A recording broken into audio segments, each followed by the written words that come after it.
Hello สวัสดีเจ้า she always barks.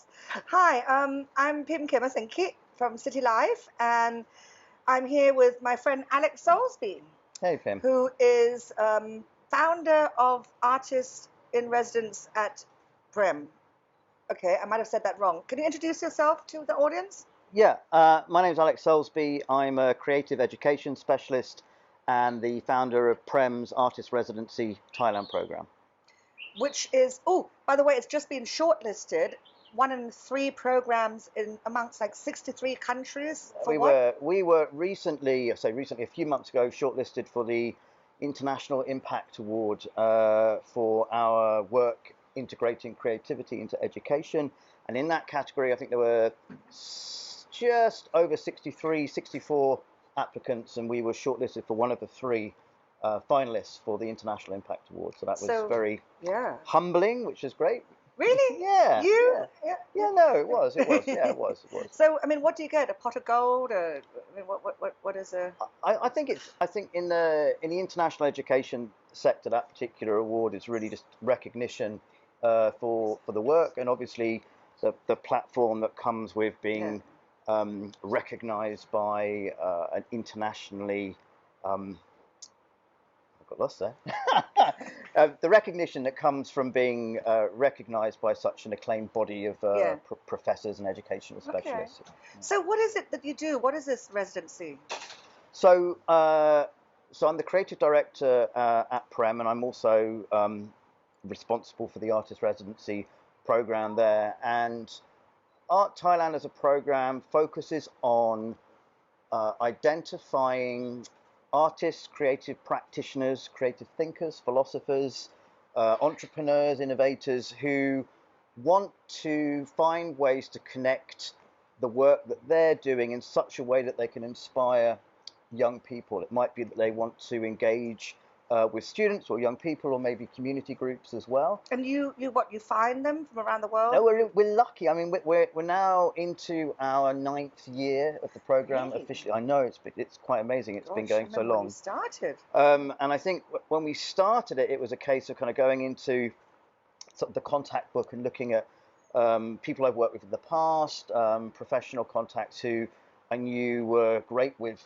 kids, or great with engaging and creating projects in communities. Right. I mean, just Alex worked in the UK in the theatre, right? What were you doing there? So I used to be, many moons ago, I was the creative projects and education manager for Royal and Derngate theatres. So for people who don't know the arts and cultural sector in the UK, it was the... Can I show off now? Oh, go on, show off. So we were the guardians. I thought we were just humble a second ago. I know. Okay. Oh, we're going to shift gear.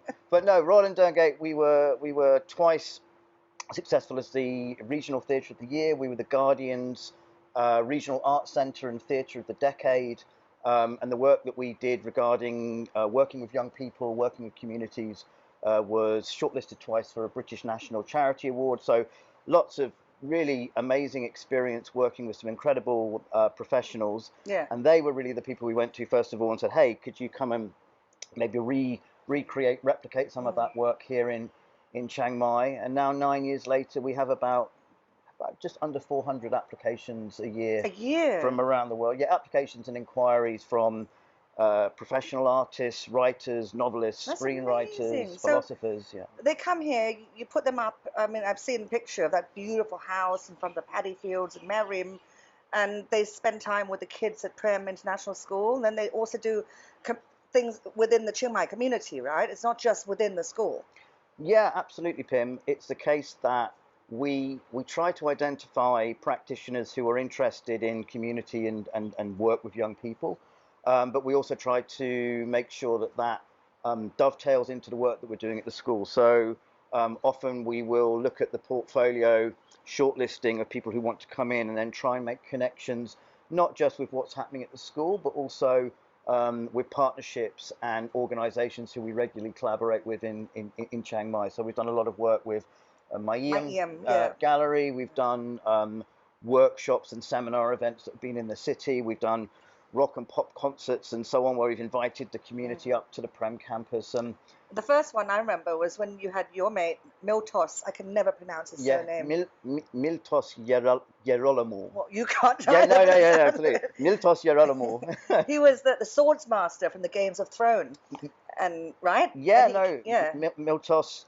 he's Well, been he's had here a few quite. Yeah, he's times. been here a couple of times. But he was the first Sword of Bravos in Game of Thrones. He had some small parts in the new Star Wars films and so on. But Miltos comes from a sort of a long, rich heritage of working with the Royal Shakespeare Company and doing a lot of physical theatre, physical comedy. And yeah, he did some great projects with us as Yeah, well. one of my staff went and joined the sword fighting workshop. She loved it. Yeah, and also you've had another friend of yours, right, Nigel Warburton. Yeah, well, both Nigel and Miltos were I guess, colleagues or people who worked on projects with me in the UK and who then later became friends. But Nigel, who is of the Philosophy Bites fame, so I think it's one of the most downloaded podcasts that there is. Well, I think a couple of years ago he was on 40 million downloads. Yeah, Where close he to is 50 now. million downloads on Yeah, his podcast. yeah. But Nigel, he wrote a little history of philosophy. He's written a good catalogue of other quite accessible philosophy books. He came and he worked with myself. He worked with Eric Booth at MyEM. We put on that great event Yeah. with other artists and philosophers in the Chiang Mai Arts and I Cultural was there. Sector. Yeah. That was So great. yeah, try not just to sort of have it in a bubble up in Mayrim in a school, but try to find opportunities for practitioners to come and engage with the wider Chiang Mai community as well. I know it's quite remarkable the people you've had. You had the White House, environment policy advisor. You've had all these interesting people. So I interviewed you multiple times over the years, but one of the quotes I remember, well, I didn't remember, I looked it up, but you said, sorry, it's abundantly clear that arts integration into subjects and disciplines such as science, technology, engineering, and maths will be key to solving many of the huge challenges we face and will continue to face in this century. And you specifically talked about pollution as well. So tell us a little bit about this. Like, how is art going to help us with pollution? Well, I think that the power that the arts have is to provide a lens that connects throughout different subject areas. So science, technology, engineering, and mathematics, as those kind of core subjects, as some schools like to call them, are often referred to with an arts lens as STEAM. It allows students to sort of see the ways that the subjects are interconnected, see the ways that the skills that you might learn in one subject might be relevant to another. But I think in terms of how the arts are becoming more relevant in the sense of what they can do when you centralize them within schools, I think you only really have to look at COVID. One of the things that I was reading recently from a professor at Warwick University was saying that Dr. Jonathan Neelands at Warwick University was saying that the key thing that's come from us all globally experiencing the COVID crisis is the need that schools have to foster some core skills that are just not in the abundance that we need them to be. So things like empathy, collaborative thinking, and problem solving, where you come together and you solve things from different angles. That sense of altruistic engagement as well, and also things like looking at things from multiple perspectives and using critical thinking skills to understand what the truth is, really. Sort of cutting through all the nonsense that you might see on social media, but coming together and working collectively, which humanity has had to do during this crisis to find the solutions to get us through this pandemic. Those skills are, I think, arguably not so easy to develop if you're just relying on literacy and numeracy alone. I think when you bring the arts in, it provides a rich portfolio of ways in which you can engage, where you can bring young people together. For example, theatre and creating theatre is not about necessarily just following the script, but if you're devising theatre and you're working together, then it's a matter of learning how to give over acquiescence, when one approach is going to be better for a certain situation, and everybody coming together to understand that. So I think that, plus the fact that I think the online learning that a lot of parents would have had to Yeah. have been, exposed to during the So pandemic. how do you do all of that through online learning? Well, I mean, I think it's difficult. I mean, especially art subjects become quite problematic. It takes very creative teachers to deliver successful and engaging theatre programs or music Yeah. programs when you're online. There's no doubt about it. Well, so that's obviously a privilege of schools like, Prem that can afford you. But but let's look at, Thai education. I mean, you just don't have the teachers who've had that experience, that education to implement these things, and sometimes even to imagine, this creativity. I mean, you've been here a long time, on and off, right? I mean, you arrived when 19. So I was first employed in Chiang Mai to set up an art and drama department at Lana International School, and that was back in 1997, 1998. God. Okay, this is just like so bizarre. Like I still remember 2001. I was having a lovely glass of wine at the Darling Wine Pub just opposite my house here, Niman Hemin, and Alex comes zooming up on his motorbike, hair all flying. A plane's gone into a tower, and that was it. That was a moment. Remember, we came back here to my house. We watched I remember it, and sitting watching the second plane fly in. I know, here, right? I mean, it was just quite extraordinary. So yeah, you have been here a long time. So you must. There was have a gap seen, in the middle. There was a gap. There was a gap. But you must have seen how education has changed. I know you're an international school, but do you have any commentary on how Thai education might have changed? Well, I can only speak for the engagement that I had with international Thai students who were at the international schools where I was. I haven't done any stint myself working directly within a Thai school. Right. But it's certainly the case that I think that this focus, this lens that's come about, I would say in the last 20, 25 years regarding the importance of creativity, regarding the sort of, the engendering of skills that are outside sort of traditional STEM subjects, and also how important those skills are in the contemporary workplace. A lot of that was down to being popularized, I think, by Sir Ken Robinson. Many people may know him through his TED talk, "Do Schools Kill Creativity?" And that's well worth watching. It is. It's an amazing talk. And that message is slowly, I think, seeping into the wider education sector outside of international schools, outside of what may be recognized and accepted in the West. Certainly, it's the case that at Prem, where I work at the moment, we have a Thai faculty. They're exposed to these types of ideas as well. And I feel that sort of moving forward, there is a paradigm shift happening in education, not to a small part because of COVID, where parents have been exposed to what's happening in classrooms. They've been sitting having their breakfast and they can hear what's happening, on the end of the computers with their children. And I think that change that slowly. I say slowly. I mean, in the UK, there are many schools that are now utterly art centralised. I think there's something. Really? Yeah, in London. So like normal schools. Yeah. So I mean, when I say art centralised, I don't mean that you prioritise the arts over everything else. It's far from that. Right. But that you use the arts as the main vehicle to teach all the different subjects. So in London alone, there are more than 600 schools that have a kite mark for their approach for using the arts, and there are more than 24 in London alone that are what they call a platinum level of an arts mark. So they are delivering all of their subjects using the arts as a paradigm shift. Yeah. So which brings me to your next project. And we've had a couple of meetings with the governor, etc., and you are explain to us what you're trying to do, and how did it all come about? Well, interestingly, to go full cycle, I believe, and you can correct me if I'm wrong, that this particular project, way back when, was started by your dad in many ways. Yes, it was. 1997. My dad, front page of our, it was Citylife now, but it used to be called the Chiang Mai newsletter.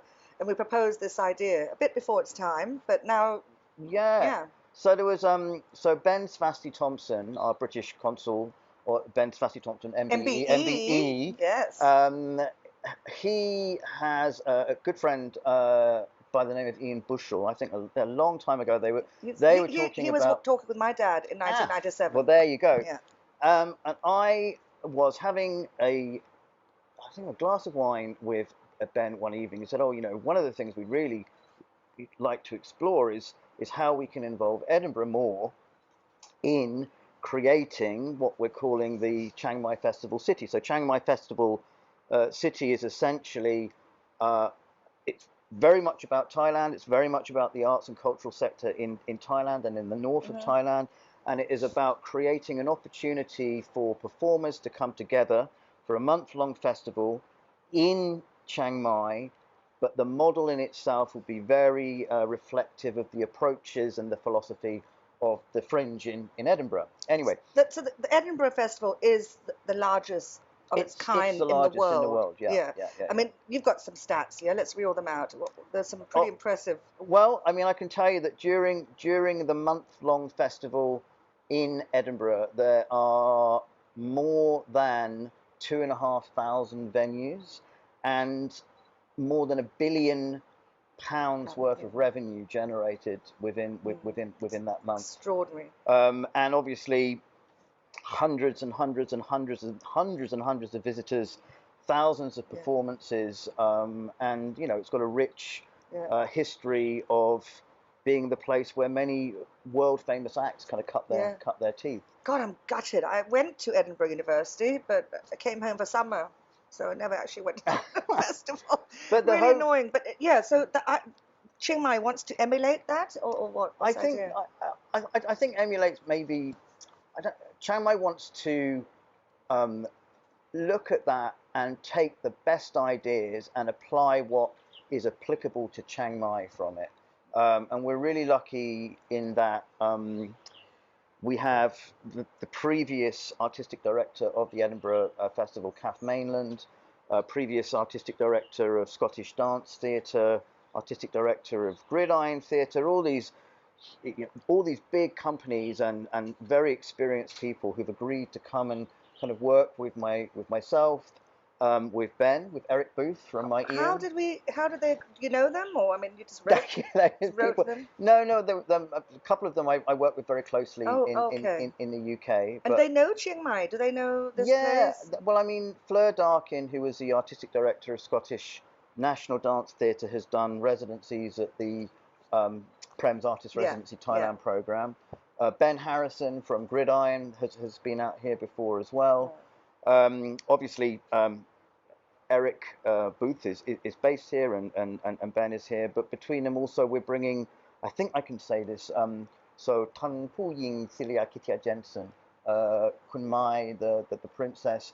She's got a huge background and understanding of how the arts can be used to explore cultural heritage, and she's committed. She's going to commit. Ooh. So as well. So so lots of really excited, passionate creatives, and lots of very highly respected directors and project managers are going to come and not do anything other than serve as a sounding board, really. So all of the people who are excited and interested in the Thai arts and cultural sector, we'll engage with them. There'll be some days of sort of think tanking and exchanging of aspirations and ideas, and then hopefully we'll be looking at a pilot in 2023.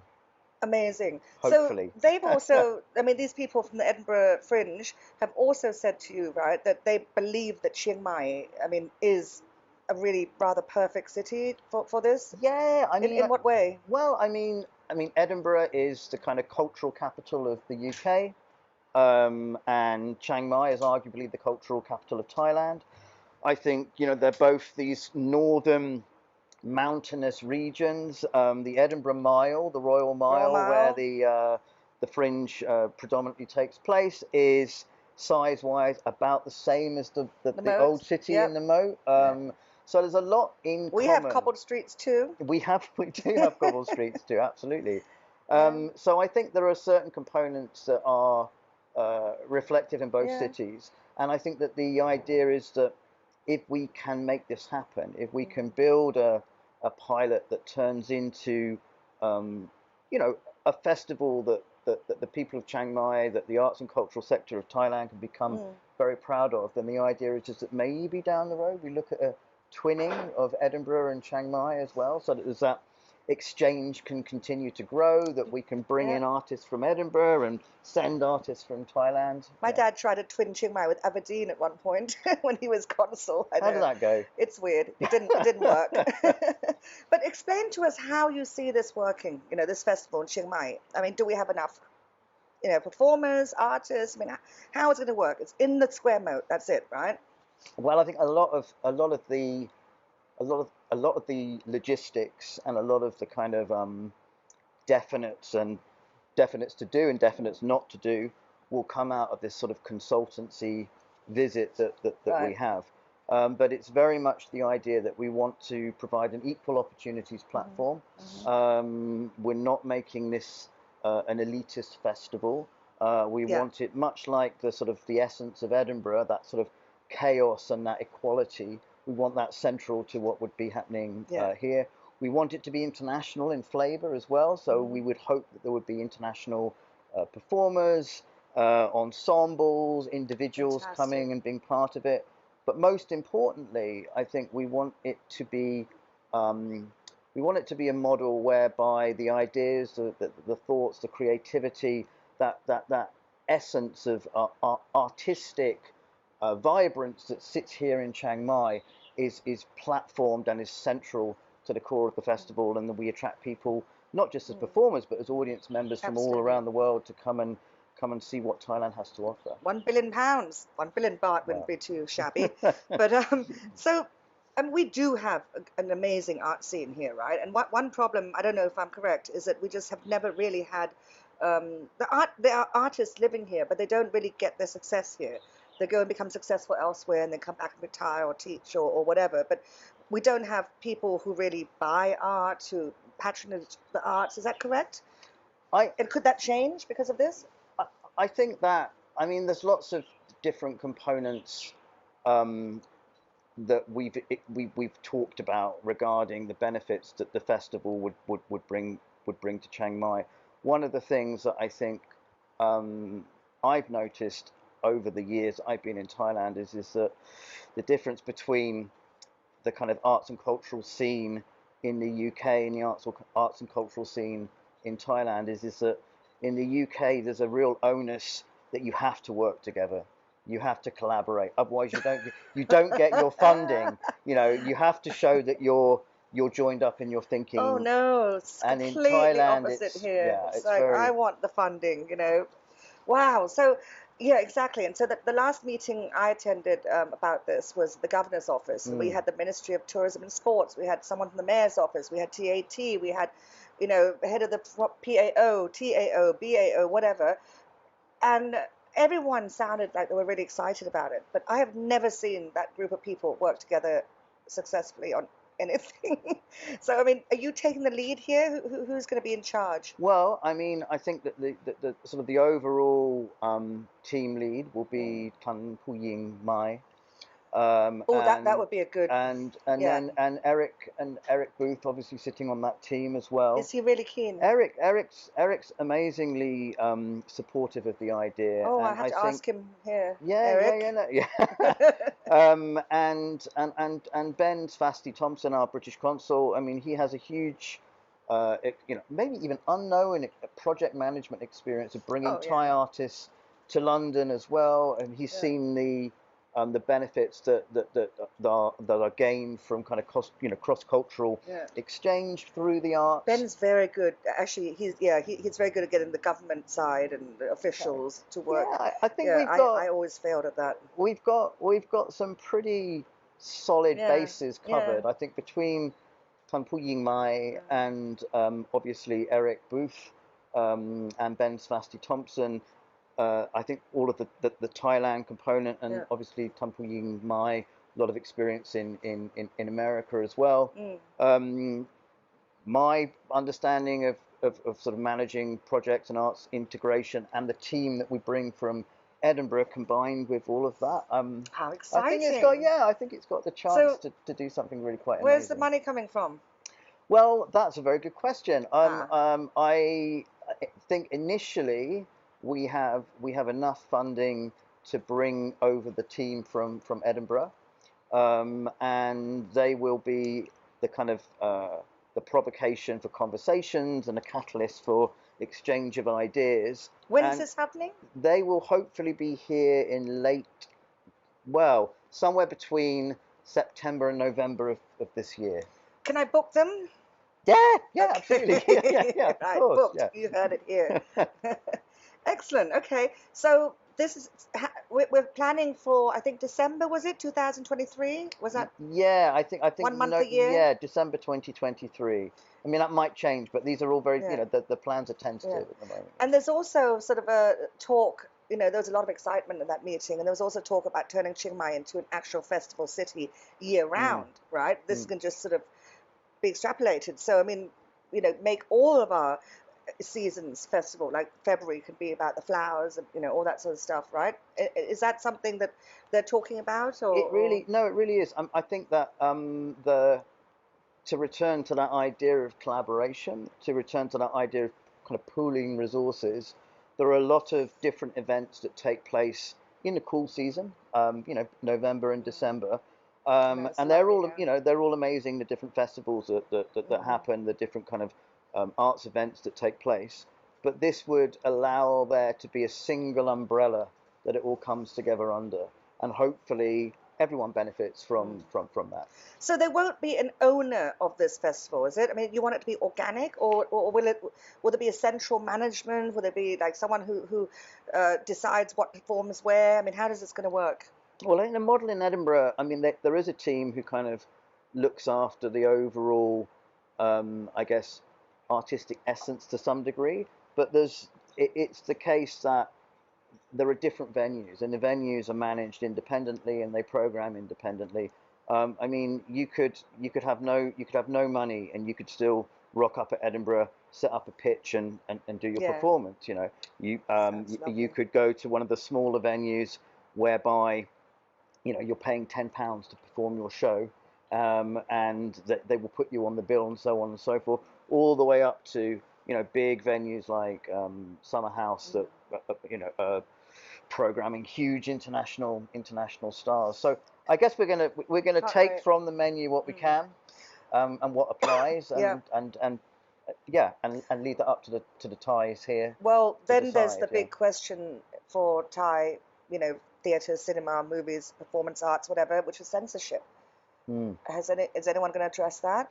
Well, I would hope that we will get some guidance from the likes of Eric Booth, who's Yeah, been a big good. Yeah, supporter yeah, yeah. Who would know? of artists who question more now than they may have done historically, and obviously Kun Mai as well can advise us in that area. Yes, yes, she should know. Yeah, yeah. Okay, this is excellent, Alex. Thank you so much. I really look forward to following all of this. Anything that Citylife can do to help at all, Of just course, just yeah. tell me. And yeah, I think it's time for that glass of wine. Wonderful. Thank you very much. All right, thank you, lovely. Bye.